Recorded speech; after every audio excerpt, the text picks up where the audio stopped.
Today, we've officially flagged our Rift Region Chapa Dimba finals at Kaptembo Stadium.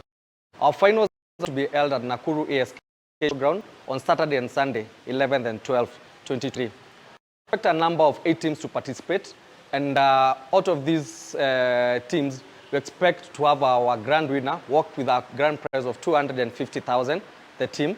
The second runners team are going to go home with 150,000, and we are going to have individual prizes for individual players coming up from different segments of best player, best striker, where they are going to go home with 30,000 Kenya shillings per person.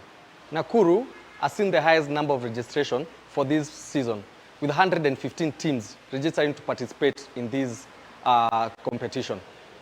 One of the items that we've picked, the introduction of county rewards, where we are rewarding the top teams at the county level, has also spurred teams to continue wishing to participate, because there was reward from the grassroots stages up to now, where we are now at the grand finale with 8 teams participating on Saturday and Sunday at Nakuru ASK Showground.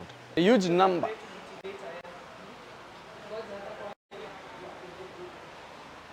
The huge number of registration that we've witnessed as Rift Region was as a result of the introduction of county awards, which was being rewarded at the county levels.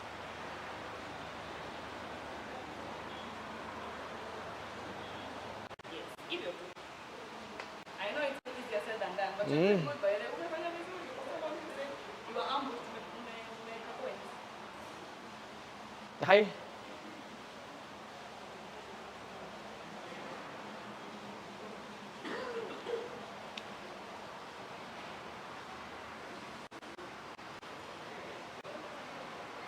The high number of teams.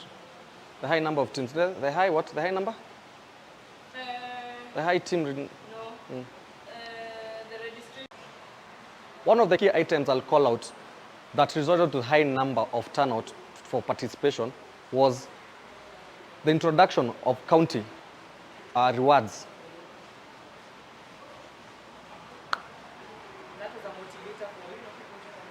That was a motivator.